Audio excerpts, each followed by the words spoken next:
सभी भक्तों को मेरा सादर प्रणाम। आज मैं सभी भक्तों के लिए संपूर्ण श्री शिव पुराण लेकर आया हूँ। इस संपूर्ण शिव पुराण को मैं आपको छोटे छोटे भागों में पूरा सुनाऊंगा। तो सभी भक्त इस संपूर्ण श्री शिव पुराण को सभी भागों को प्रेम और आनंद से सुने, उनका जीवन सफल हो जाएगा। तो प्रारंभ करते हैं संपूर्ण श्री शिव पुराण भाग 1। भक्तों, वेद व्यास जी कहते हैं, भगवान व्यास जी के प्रिय शिष्य सूत जी से सौनकादि ऋषियों ने आग्रहपूर्ण शिव पुराण सुनाने की प्रार्थना की। तो सर्वप्रथम सूत जी बोले, हे ऋषियों, आप सब लोग धन्य हैं जो आप में शिव जी की उत्तम कथा सुनने की प्रीति हुई है। आपके सामने उत्तम शिव भक्त बढ़ाने और जो आप में शिव की उत्तम कथा सुनने की प्रीत हुई है, आपके सामने उत्तम शिव भक्त बढ़ाने वाला तथा शिव को प्रसन्न करने वाला, काल रूप सर्प का नाश करने वाला रसायन रूप शास्त्र अनुसार सुनाता हूँ। इस शास्त्र का वर्णन श्री शिव जी ने स्वयं अपने श्री मुख से श्री सत्य कुमार जी से किया है, इसलिए इसे शिव महापुराण कहा जाता है। इसके श्रवण, पठन और मनन से कलयुगी जीवों का मन शुद्ध होता है तथा शिव में भक्ति दृढ़ होकर शिवप्रत को प्राप्ति होती है। हे महर्षियों, सर्व प्रकार के दान एवं यज्ञों के करने से जिस फल की प्राप्ति होती है, वह फल शिवपुराण के श्रोता को अनायास ही मिल जाता है। इस ग्रंथ की 7 संहिताएं हैं और उसमें कुल 24,000 श्लोक हैं।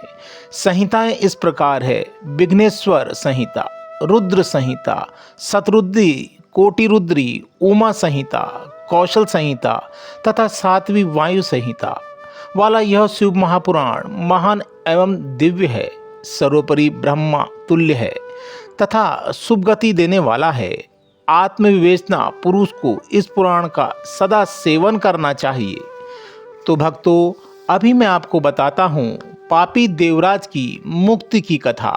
तो कथा को प्रारंभ करते हैं।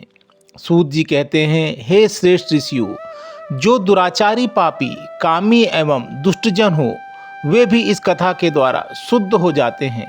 लालची, मिथ्याभाषी, माता पिता को दुख देने वाले, दंभी, पाखंडी, हिंसक, पतित, द्वेषी, कुरात्मा, निर्दयी पुरुष भी कलयुग में इसके द्वारा पवित्र हो जाते हैं। इस प्रसंग में एक प्राचीन इतिहास आपको सुनाता हूँ, जिसके श्रवण करने पर सभी पापों का नाश हो जाता है।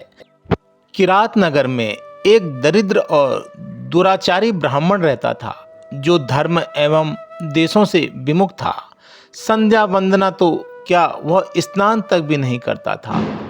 उसने अधर्म के द्वारा बहुत सा धन इकट्ठा किया।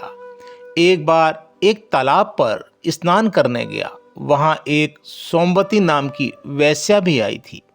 वह उसे देखकर व्याकुल हो गया। वह वेश्या भी एक धनी पुरुष को अपनी ओर आकर्षित देखकर परम प्रसन्न हुई। वे दोनों स्त्री पुरुष चिरकाल तथा कामसक्त होकर विहार करते रहे। उस ब्रह्मधाम को अपने माता पिता आदि ने बार बार समझाया, परंतु उसकी एक न मानी। उस नीच ने एक दिन रात्रि में ईश्वर के कारण सोते हुए माता पिता तथा स्त्री को मार डाला और धन संपत्ति ले जाकर वेश्या को दे दी। दैवयोग से वह प्रतिष्ठापुर में आया। वहां उसने एक शिवालय देखा, जिसमें अनेक साधुजन एकत्र थे। वह ब्राह्मण वहां बीमार पड़ गया। इसी अवस्था में उसने एक ब्राह्मण के मुख से शिवजी की परम पवित्र कथा सुनी। 1 मास के अंतराल वह देवराज नामक ब्राह्मण मर गया। यमदूत उसे पकड़कर यमपुरी ले गए। उसी समय शिवलोक से शिवजी के दूत त्रिशूल लिए, भस्म लगाए, रुद्राक्ष धारण किए, उसे लेने यमलोक में पहुंच गए और यमदूतों से देवराज को छुड़ा लिया। फिर उसे दिव्य विमान पर चढ़ाकर कैलाश पर ले जाने लगे। उस समय यमपुरी में भारी कोलाहल हुआ। उसे सुनकर स्वयं यमराज वहां आए और साक्षात शिव के समान उनके 4 दूतों को देखकर उनकी यथाविधि पूजा की। धर्मराज ज्ञान के द्वारा सब कुछ जान गए थे। दूतों ने ब्राह्मण को ले जाकर दया के सागर शिव को अर्पित किया।